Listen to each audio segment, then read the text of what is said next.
Ingles throws up an awkward left-hand floater, no good. Offensive rebound Favors. Kicks out to Hayward, rotates to Ingles, into the paint, back to Book. Book with a bounce pass to Gordon, slides into Favors, and he'll take all the eggs and all the bacon on that one. Little tribute to Parks and Recreation on the night after their finale last night. Ron Swanson, goodbye. You will be missed. Derrick Rose will be missed as well. We'll talk about it in the NBA 5 and point guards and what impact will have the Bulls. Plus, what are they doing? The Lakers suck. It changes everything. And it's all coming up next on Tip-Off. Pow. Well, how are you? Welcome. February 25th is the day. I'm David Locke, radio voice of the Utah Jazz, Jazz NBA insider. We do this podcast for you each and every morning, and you get to listen to it whenever, wherever you wish. That's the cool new modern media. I like my do today. For those on video, this is called the showered before he went to bed do. God, I look like I'm like those 80s kids who like parted it down the middle and flipped it out each side. Yeah, it's not a good look, but I've never done this to try to look sexy first thing in the morning. All right, that's a scary thought.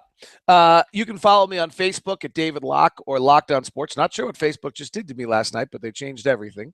You can also follow me at Lockdown Sports on Twitter, and our Google Plus community is great with the Lockdown Sports Google Plus community run by listeners, contributed to by listeners and fans. Put all the important articles, pieces, blog sites up there, and then everybody comments about them. Nice work by everybody there. Follow us, be a part of that community as well. So those things are all there for you. If you get a chance, give us 5 stars on iTunes or Stitcher. It does help us out a huge, great deal. That's not that. Remember, no online fees anymore. So if you're coming to the Jazz game tonight or Saturday against the Bucks, you can go to utahjazz.com, and there are no online fees. So that's a really cool new feature that the Jazz are doing, and you can make sure you remember to jump on with that. Just feel like today I want to thank you guys again. The support of this, the numbers are fabulous, and really appreciative. I haven't got any feedback from anyone on Spreecast versus Google+. I know my viewpoint is I can't screencast on Spreecast, and the other problem is they disappear after 7 days. What's your guys' thoughts? I love it when people call me. Okay, decline. Thank you. What are your guys' thoughts, if any, on that? Email me at dlock09@gmail.com. All right, let's get into it right away. It is the NBA 5. This is Dante Exum, and you are locked on Jazz. The big news, Derrick Rose could be out for the rest of the season. Meniscus tear, surgery, same knee as he had before. It's a sad story, obviously, with Rose. I don't want to, let's move past that. I think everyone else has done that very well. There's 2 thoughts I have here. One is I wonder whether we have to start reevaluating what type of point guard everyone's trying to sign. One is the high-scoring, explosive, driving to the basket with reckless abandonment point guard has yet to win a title. Westbrook got to the finals, but we've been playing with Tony Parker and Mario Chalmers because the wing score seems to be more important. You look back, you look at some of these guys, these great, unbelievable point guards who are playing with this explosiveness and this incredible athletic ability, and they're hurt all the time. Drew Holiday's body is broken down at an age that's not reasonable. Derrick Rose's body is broken down. Russell Westbrook is an athletic marvel, and yet has broken down at times, and I think is still a little bit on the cusp of what happens to him in his career. Is there a level where we have to reconsider what we think of this point guard? And if you're a general manager, almost stay away from some of these guys. The proven track record of wins aren't there, and the proven track record of injuries are. I think it's a legitimate discussion point for the future of the NBA when drafting and looking at guys. Now, Steph doesn't play that same type of athleticism with his game. He's certainly a scoring point guard, but not the same mold of which I'm talking about. I don't know quite where Brandon Jennings fits in because he's not as good an athlete, but his Achilles out for the year. The injuries are outrageous at the point guard position, and the wear and tear is overwhelming, and they're stronger than they've ever been. I think it's a worthwhile discussion. Speaking of point guards, Rajon Rondo and Rick Carlisle got into it. This shouldn't surprise anyone. Rondo's a jerk. Always has been temperamental. And frankly, it has been a long time since he's helped a team win. The other night, Carlisle wanted a timeout. Didn't look like Rondo would call it, or he couldn't hear him at a home game. So he wouldn't call it. Carlisle went further out on the floor wanting a timeout and finally got it. Then they had words, and Rondo didn't play the final 20 minutes of the night. Nowitzki, who's always so great, had the comment, these are never good. Sometimes they bring you together, but generally they're not good. And Rondo dismissed it. Carlisle did not dismiss it. Carlisle, when asked if he was going to be the starting point guard, said that's what he was brought here for, almost as though this is what I'm stuck with. And said it was a coach's decision why he didn't play the final 20 minutes. So some really interesting things taking place in Dallas, who has been much better than I think people are getting credit for. The West is interesting. I heard a comment the other day, might have been from Ryan Russillo, actually, with Spence, or it might have been somewhere else, but I think it was Ryan Russillo with Spence on 97.5, that every fan base is upset because you're not talking about them enough. And the reason is because there's so many teams in the West. I keep trying to whittle down the West, and every time I do, I actually whittle it back up. So Oklahoma City is a totally legitimate title contender, and they're going to be 8-1 against Golden State in the first round of the playoffs, and I'm not sure who I'm taking. I mean, Durant's got to be healthy, right? But if Durant's healthy, at the beginning of the year, I took Oklahoma City to win the West. Their roster is better probably today than it was when the year started. And why wouldn't I still pick them to win it? Now, with that said, when the Warriors win this thing, by the way, we actually have to go back and revisit the entire discussion of the season that the Warriors are one of the great teams of the NBA.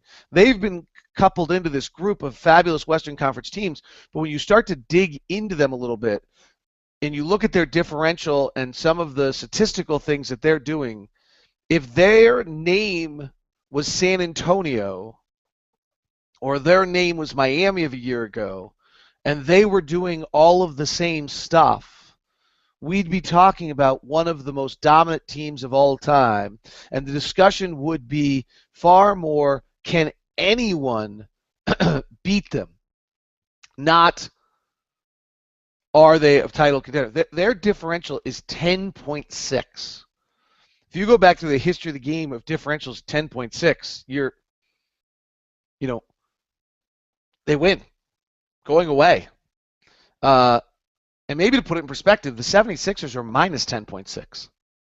We don't debate who the worst team in this league is at all. They're not even trying, right? And yet the Warriors are as good as they are bad. David Lee, by the way, is still really good. His per-minute production is all about the same. His per 36 minutes is 11 rebounds. He's pulling in 16 points instead of 18. He's shooting 50%. This guy was 18-9 last year and 18-12 the year before. He's coming off the bench willingly in Golden State. Wow, they're crazy good. If you look at the Hollinger playoff power rankings, which I always like because I think they represent a few things I like. They represent most recent play. I think they have a little bit of a look at your strength of schedule over your last period of time and your margin of victory. I generally like them. The Clippers are still number 2 in the NBA.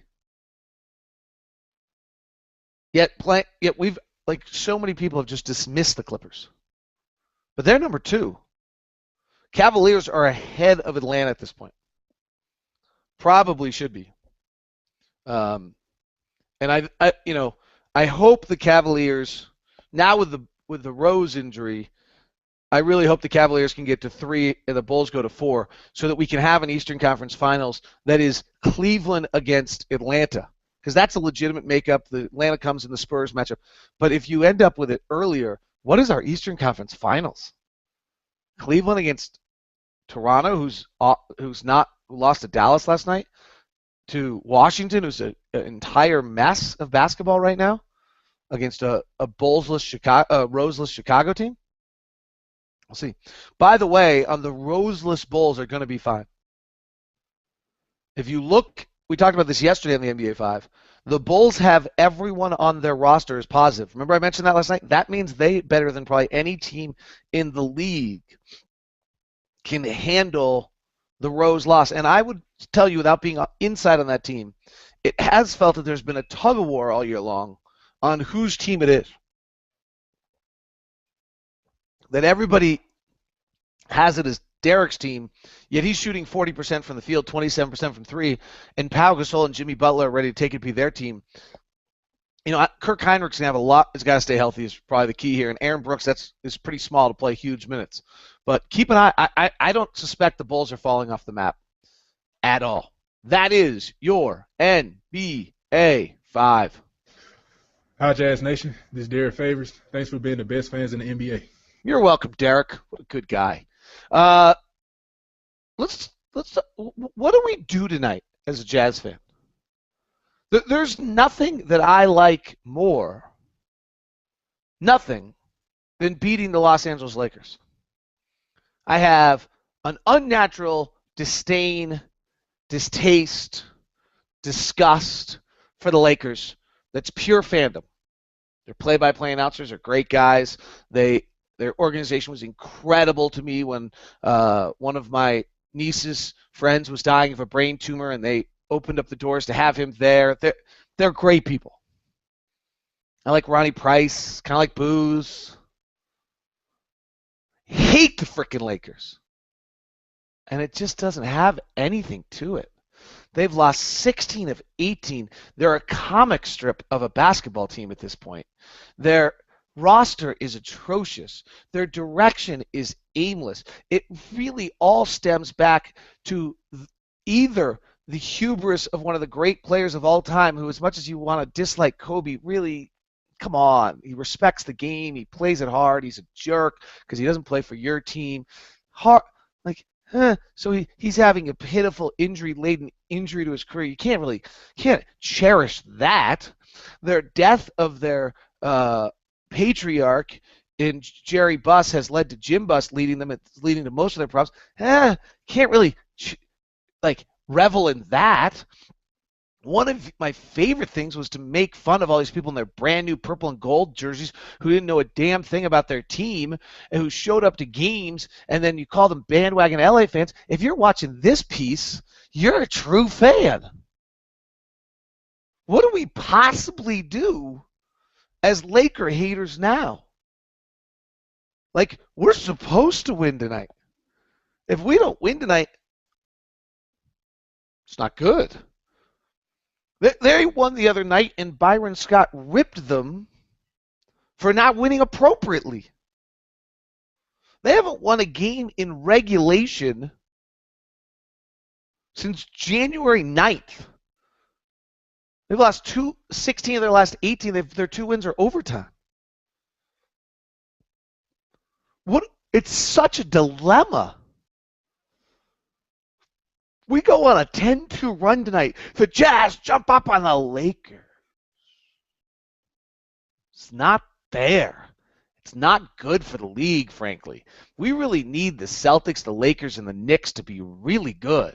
I mean, it's cute that Memphis is good, and it's nice that Atlanta's good, but that's the first time the word cute and Memphis have ever been put in the same sentence. But it doesn't do us any good at all to have the Lakers suck. And they suck. It's bad. It takes a whole element out of this. I mean, if we're really honest about it, we've hated a franchise that's not that worthy of hate, right? Magic's pretty awesome, dude. Worthy was pretty good, dude. Jabbar's one of the greatest of all time. Kobe's legendary. Gasol's a pure gentleman. Trevor Ariza hit threes against us, so you hate Trevor. Come on. But they were the Lakers. You could unabashedly hate the Lakers with no logical deduction in your thought.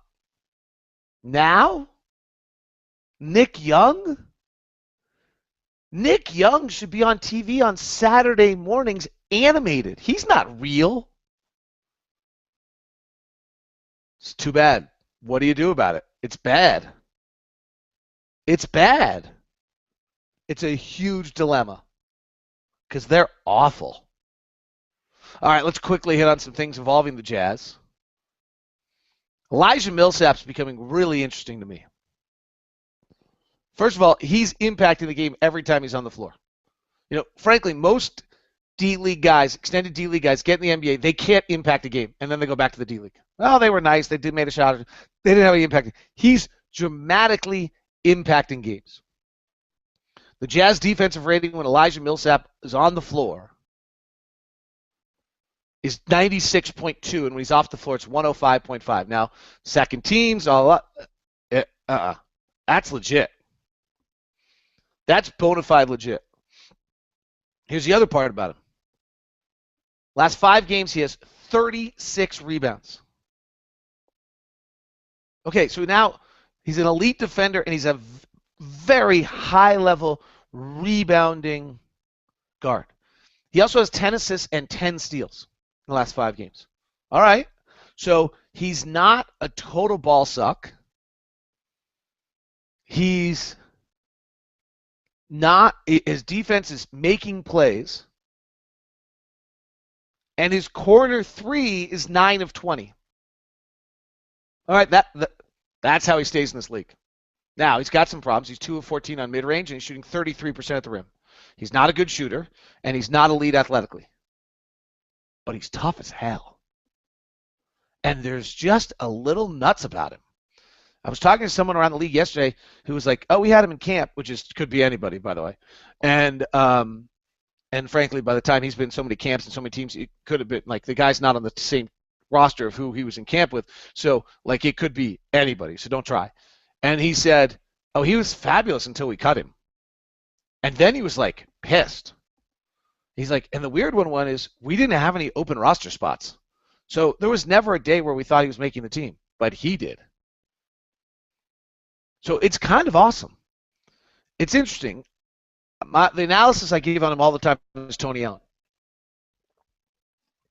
Now, part of the reason he is playing so much is because his offensive drop-off at 31% shooting is not significant enough to our other guys that his defense, that it hurts us because his defense is so good.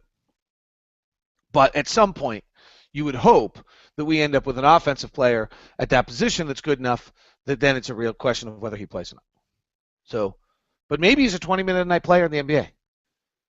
And I think the biggest thing for Elijah is he now gets an off-season to try to figure out what he doesn't know. That's probably the biggest deal. Since January 1, Joe Ingles, 39% from 3. Right corner 3, easier for a left-hander. He's at 48%. In the month of February, he's shooting 44 and 42. He's getting a little bit better. We forget he's a 27-year-old rookie along the line.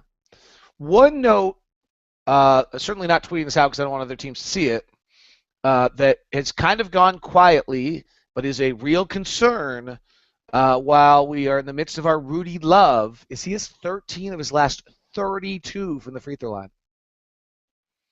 And his stroke doesn't look the same. His free throw bugaboo has come back. 13 of his last 32. So, as much as we're all excited, that could derail everything pretty quickly. John Hollinger playoff rankings, and just overall rankings I was talking about earlier. I always like them. I think they're pretty well representative of where your team is. The Jazz are 14th in the NBA right now. That is just an astronomically big jump. Our strength of schedule we've played so far this year is one of the highest in the league because ours isn't very good, so you take us out. But, I mean, it might be the highest in the league. Our opponents so far this year have won 54% of their games. The next closest or only one with more, if I review my notes on this, is the Kings are at 52-6. The Lakers are at 52-8. So we've played the hardest schedule in the NBA up to this point. The overall, and I say we're ranking 14th, that's how teams are playing. So we hold at 14th. Our strength of schedule, by the way, in the last 25% of our games is well above everyone else's. It's at 58%. And here's what's really interesting. So Hollinger then proceeds to project out. This is a computer model. Hollinger's now with Memphis. He doesn't do it anymore. He proceeds to play out the rest of the regular season and has us winning 36 games, which means we would win 15 of our next 27 to close the year, which would leave us 30 and 27. Is that right?